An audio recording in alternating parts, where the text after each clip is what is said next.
MPPSC 2025 कब होगा कब नहीं होगा, बहुत सारे लोग ऐसे वीडियोस बनाते हैं, बट मैं बात करूंगी सिलेक्शन की। हेलो एवरीवन, मैं प्राची परिहार।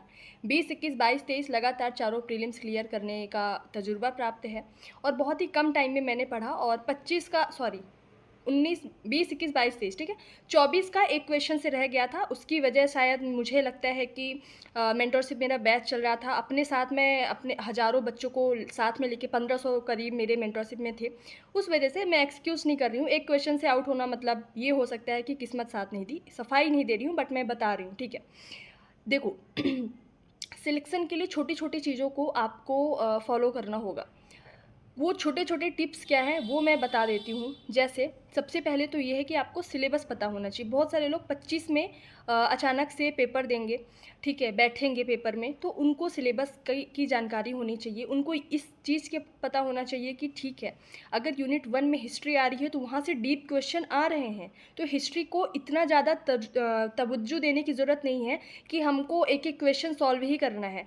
100 में से 20 छोड़ के भी आओ या फिर 20 गलत करके भी आओ, 80 कट ऑफ जा रही है। बहुत ही कम सीट में भी 110 सीट थी इसमें 2024 वाले में, लेकिन 81 कट ऑफ गया है। तो ठीक है, अगर सीट 300 तक आती है तो आराम से कट ऑफ आपका कम जाएगा। हालांकि हम कट ऑफ पे बात नहीं कर रहे हैं, क्योंकि बहुत कट ऑफ जो होता है, जो बना देते हैं वीडियोस कट ऑफ की, कितना जाएगा कितना नहीं, मुझे लगता है कि वो बच्चों को बेवकूफ़ बनाते हैं। क्योंकि कट ऑफ एक चीज़ पे निर्धारित नहीं होता है, बल्कि वह स्ट्रेंथ ऑफ स्टूडेंट, कितने लोग फॉर्म भर रहे हैं, कितने लोग एग्ज़ाम में बैठ रहे हैं, एग्ज़ाम का पैटर्न क्या था, लेवल क्या था एग्ज़ाम का, ठीक है, फिर कंपटीशन कितना है, सीट्स कितनी है, बहुत सारे ऐसे फैक्टर्स होते हैं जो कि कट ऑफ डिसाइड करता है। तो कट ऑफ पे हम चर्चा नहीं करेंगे। आपका एक क्लियर सेट होना चाहिए, एक माइंड सेट होना चाहिए कि भाई 80 तक हमको जाना है, ठीक है।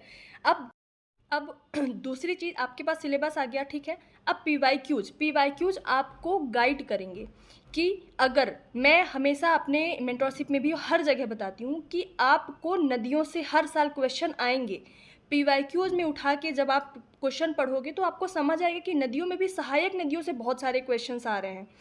आप उठा के देखोगे कि खनिज से सीधे सीधे क्वेश्चन आ रहे हैं कि कौन सा खनिज क्षेत्र कहाँ पे है, किस राज्य में है भारत के। तो आपको जब क्वेश्चन देखोगे प्रीवियस ईयर के, तो ये देखने की या सोचने की ज़रूरत नहीं पड़ेगी, इवन किसी इंसान की ज़रूरत नहीं पड़ेगी कि कहाँ से किस टाइप के क्वेश्चन आते हैं। ये एनालिसिस करना आपको बहुत ज़रूरी है। आप देखो, मैं हमेशा बोलती हूँ कि आपको अगर कोई पेड़ काटना है तो कुल्हाड़ी की धार तेज करो। कुल्हाड़ी की धार तेज करना एमपीपीएससी में क्या कहलाएगा मैं बता दूं आपको। सिलेबस लेके आओ, सिलेबस को रट्टा मारो।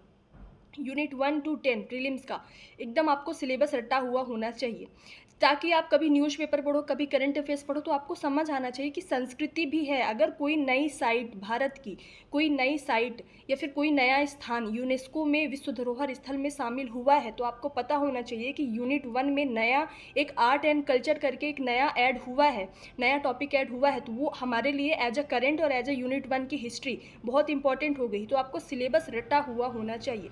दूसरा, पी वाई क्यूज आपको पूरे एनालिसिस करके, एटलीस्ट मैं ये बोलती हूँ, आप 14 से नहीं कर सकते हो, 1990 से नहीं कर सकती हो, तो कम से कम 2020, 21, 22, 23 और 24 इन 5 साल के क्वेश्चन पेपर को आप अच्छे से एनालिसिस करके देख लो कि कहाँ से कैसे क्वेश्चन आ रहे हैं। बाकी मैं हुई ही, मेरे चैनल को सब्सक्राइब कर लो, क्योंकि इंपॉर्टेंट टॉपिक्स और बहुत सारी, अभी तो ये शुरुआत है। आप इस वीडियो को ही देख के बहुत सारी चीज़ें आपके अंदर क्लैरिटी आ जाएंगी। तीसरी चीज़ बहुत इंपॉर्टेंट है, आप हफ्ते भर पढ़ो। आपको कैसे पढ़ना है ये भी बता देती हूँ मैं, ठीक है। अब आपको शुरुआत करनी है पढ़ाई की, स्पेशली जो पहली बार दे रहे हैं या फिर जिनका अभी तक निकला ही नहीं है। आपको कैसे पढ़ना है? आपके मन में सबसे बड़ी मिथ ये होती है कि क्या हम कोई कोचिंग नहीं कर रहे हैं, क्या हम इंदौर में नहीं रह रहे हैं तो हमारा प्रीलिम्स नहीं निकलेगा। मैं इसका गवाह हूँ, मैं इस बात का गवाह हूँ कि घर में रह के प्रीलिम्स निकाला जा सकता है, ठीक है। तो आपको ये नहीं सुनना है, आपके दोस्त अगर इंदौर में बैठ के आपको कॉल कर रहे हैं कि भाई तू आ जा इंदौर, या मतलब कि इंदौर में नहीं है तो तेरा सिलेक्शन नहीं होगा, भोपाल, इंदौर, जबलपुर, ग्वालियर जैसे शहरों में अगर आप नहीं हो तो आपका सिलेक्शन नहीं होगा, या फिर आप प्रीलिम्स नहीं निकाल सकते। स्पेशली मैं प्रीलिम्स पे बात करूँगी, क्योंकि मेरे प्रीलिम्स ही निकले हुए हैं, मेंस नहीं निकली है। मेरी बहुत बड़ी असफलता है कि मैंने मेंस नहीं निकाला है, बट जो भी है प्रीलिम्स निकाला है, तो मैं सिर्फ उसी पे बात करूँगी, ठीक है। तो आप लोगों का बहुत बड़ा एक, मैं बोल सकती हूँ कि सोचने का गलत तरीका है कि घर बैठे प्रीलिम्स नहीं निकलता है। 4 बार कंटिन्यूअस निकाले गए मेरे द्वारा, बहुत सारे लोग निकालते हैं, ठीक है। बस तरीका आपको समझ आना चाहिए। देखो क्या करो, अभी से टारगेट बनाओ। सिर्फ अभी मैं प्रीलिम्स की बात कर रही हूँ। अभी से आप मेंस पढ़ते रहो वो ठीक है, लेकिन अभी से कम 3 घंटे डेली प्रीलिम्स पढ़ो, जिनको पहली बार देना है और जिनका बहुत ही मार्जिन से प्रीलिम्स रुक रहा है, 5 क्वेश्चन, 10 क्वेश्चन, 15 क्वेश्चन, 20 क्वेश्चन, या फिर जो पहली बार दे रहे हैं। आप सिर्फ 3 घंटे डेली प्रीलिम्स दो। कितने घंटे? सिर्फ 3 घंटे, ठीक है। अब बाकी मेंस पढ़ते रहो जब तक नोटिफिकेशन आए, बाकी आप मेंस पढ़ो। अगर 8-9 घंटे पढ़ रहे हो तो 6 से 7 घंटे मेंस दीजिए। 3 घंटे मैं बोल रही हूँ, 5 घंटे आप मेंस दो या 4 घंटे मेंस दो, बाकी के सिर्फ मैं आपसे 3 घंटे मांग रही हूँ प्रीलिम्स के। अब आप ऐसे नहीं पढ़ो कि लाइक आप एक दिन में 4 यूनिट, 5 यूनिट या 10 के 10 यूनिट पढ़ रहे हो, नहीं। अभी आपका क्या होना चाहिए, एक हफ्ते का टारगेट बनाओ, ठीक है। जैसे एक हफ्ते का टारगेट बनाया आपने, यूनिट 1 से स्टार्ट किया आपने कि यूनिट 1 के अभी एक हफ्ते में मैं आर्ट एंड कल्चर करूँगी और साथ में संकल्पना एवं विचार वाला जो टॉपिक है वो करूँगी एक हफ्ते में। ज़्यादा नहीं, सिर्फ एक हफ्ते में। इतना डेली 3-3 घंटे पढ़ोगे तो एक हफ्ते, जब एक हफ्ते में 6 दिन में आप पढ़ लो तो 7वें दिन आपका टारगेट क्या होना चाहिए, टेस्ट दो। भाई आपने जो पढ़ा है उसका एनालिसिस कैसे करोगे कि मेरे से कितना आ रहा है, मैंने कैसे क्वेश्चन, अगर कोई क्वेश्चन आ गया तो मैं सही कर पाऊँगा या सर सही कर पाऊँगी, नहीं। उसके लिए है इंपॉर्टेंट टेस्ट सीरीज़। अब मैं यहाँ पे आती हूँ अपने टेस्ट सीरीज़ पे। मेरी टेस्ट सीरीज़ सबसे कम प्राइस में और सबसे ज़्यादा क्वालिटेटिव, क्योंकि बहुत सारे आप टेस्ट देख लो, किसी भी कोचिंग के देख लो, वो लोग आयोग के पैटर्न को फॉलो नहीं कर रहे हैं। वो लोग अपने एग्ज़ाम पैटर्न, अपने क्वेश्चन को हाई लेवल का दिखाने के लिए कुछ भी उल जुलूल क्वेश्चन देते हैं। आप कहीं की भी टेस्ट सीरीज उठा के देख लो। एफएलटीज़ में वो लोग कैसे करते हैं, 100 क्वेश्चन में लगभग 50 क्वेश्चन ऐसे देते हैं जो यहाँ पे हमारे हवा ही नहीं लगती है, जबकि आयोग कभी ऐसा नहीं करता। आयोग कम से कम 50 से 55 या 60 क्वेश्चन ऐसे देता है, 70 क्वेश्चन मैं बोलूँगी ऐसे देता है जो अगर एवरेज स्टूडेंट भी, अगर किसी ने बेसिक बुक से पढ़ा है, उसके सही हो जाते हैं। तो आयोग के पैटर्न पे फॉलो करते हुए, आयोग के पैटर्न के क्वेश्चंस को फॉलो करते हुए मैंने टेस्ट सीरीज़ मैं खुद बना रही हूँ। 2 टेस्ट हो चुके हैं, तीसरा टेस्ट इस संडे को है। अगर आपको मेरी टेस्ट सीरीज ज्वाइन करनी है तो आप 1 साल की वैलिडिटी होगी। स्टडी विथ प्राची परिहार, यहाँ पे दिख रहा होगा स्क्रीन में, आप डाउनलोड करो, ठीक है। एप्लीकेशन डाउनलोड करो, टेस्ट सीरीज हमारी परचेज कर लो, ठीक है। बहुत ही कम प्राइस में है। और आपको जब आप एफएलटीज़ लगाओगे, ये तो ठीक है यूनिट वाइज अभी चल रहा है, हफ्ते हफ्ते यूनिट वाइज चलेगा। जैसे ही नोटिफिकेशन आएगा एफएलटीज़ लगाना आप स्टार्ट कर दोगे तो आपको लगेगा कि हाँ, आयोग के पैटर्न से बहुत कुछ मिलता जुलता है, 90-95% मिलता जुलता आपको टेस्ट सीरीज मिल गई है, ठीक है। अभी से मैं इसलिए बोल रही हूँ आपको टेस्ट सीरीज ले लो कि 51 टेस्ट हैं टोटल, ठीक है। एक तो चलो डेमो है, 50 टेस्ट है, तो आप फिर बाद में इतने लगा नहीं पाओगे, कोई मतलब नहीं है जल्दी जल्दी हौच पौच में लगाने का। तो एक हफ्ते पढ़ो फिर टेस्ट लगाओ, फिर एक हफ्ते पढ़ो फिर टेस्ट लगाओ, फिर देखो आपका कैसे मार्क्स इंप्रूव होगा।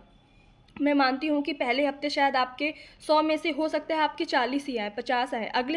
अगले हफ्ते आपके 100 में से हो सकता है 55 आए, फिर 60 आए। तो आपको सीढ़ी, एक होता है ना कि स्टेप बाय स्टेप आपको चढ़ना है, आगे बढ़ता जाना है, तो वही आपको करना है।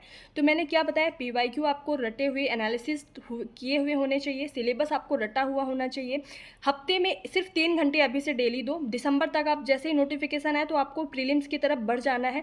अभी आप मेंस भी पढ़ो, प्रीलिम्स भी पढ़ो, लेकिन प्रीलिम्स के लिए जिनका बहुत मार्जिन से रुक रहा है और जो पहली बार दे रहे हैं, 3 घंटे डेली दो।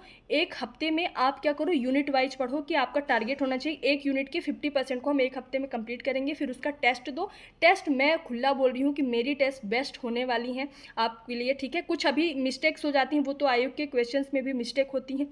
कभी कभी टेस्ट सीरीज में मिस्टेक हो जाता है, एक ही क्वेश्चन के डबल आंसर्स हो जाते हैं, या फिर कभी न कभी कन्फ्यूजन हो जाता है, तो उसमें भी मैं सुधार लाने की पूरी कोशिश करूँगी, ठीक है। इसमें कोई वो नहीं है कि नहीं मेरी टेस्ट में कुछ गलत क्वेश्चन नहीं हो सकता, मैं भी इंसान हूँ। लेकिन मैं ये दावे के साथ बोल सकती हूँ कि बाकी के लोग जो टेस्ट का ढकोसला बनाते हैं कि बहुत टफ पेपर आता है, उससे आप निकल के, मोरल आपका जो डाउन हो जाता है, उससे आप निकल के मेरे टेस्ट एक बार लगा के देखो। स्पेशली जब एफएलटी की बारी आएगी तब आप लगा के देखना, तो आपको अलग ही लेवल का कॉन्फिडेंस आएगा, बहुत कुछ सीखने को मिलेगा, ठीक है। आपने टेस्ट लगाए, अब आपको ये कब तक करना है, ये हफ्ते हफ्ते की पढ़ाई कब तक करनी है, 3-3 घंटे की, जब तक नोटिफिकेशन ना आए। आई होप कि अगर आप इस तरीके से सिर्फ 3 घंटे डेली प्रीलिम्स का दे के और बाकी आप मेंस करते रहो, अगर आप कर लिए तो कम से कम 4 से 5 यूनिट यानी 50 क्वेश्चन का सिलेबस आपका लगभग कंप्लीट हो जाएगा। क्योंकि मैं मान के चल रही हूँ दिसंबर में नहीं हो, नोटिफिकेशन आ जाएगा, फिर फरवरी या मार्च में, बहुत लोग कह रहे हैं अप्रैल मई में भी जा सकता है, बट ठीक है, दिसंबर तक अगर आ गया तो हमारा 3 से 4 यूनिट कंप्लीट हो जाएगा, ठीक है। जैसे ही नोटिफिकेशन आया तो आगे की स्ट्रैटेजी भी बताऊंगी। अगर आपके अच्छे खासे कमेंट आ गए कि प्रॉपर स्ट्रैटेजी अभी से बता दीजिए, जिनको सिर्फ प्रीलिम्स पढ़ना है, मेंस नहीं पढ़ना है, 10-11 घंटे प्रीलिम्स को ही देना है, एनी हाउ निकालना ही है, तो मैं वो भी स्ट्रैटेजी बता लूसेंट कैसे पढ़ना है उसके लिए भी आप कमेंट करेंगे तो उसको भी मैं बता दूंगी। बहुत ही यूनिक तरीके से मैंने सोचा है कि लूसेंट, हालांकि मैंने 2 वीडियोज़ अपलोड की हैं, उसमें काफ़ी प्यार मिला है, लेकिन मैं फिर से बता दूंगी बहुत ही यूनिक तरीके से कि कैसे पढ़ा जा सकता है बहुत ही कम टाइम में। सो आप लोगों का बस मुझे प्यार और प्यारे प्यारे कमेंट्स चाहिए, लाइक्स चाहिए, और ऐसा नहीं है, ज़बरदस्ती नहीं है, अगर अच्छी लगे वीडियो तो ही चाहिए, ठीक है। बाकी थैंक यू सो मच। जय हिंद, जय भारत।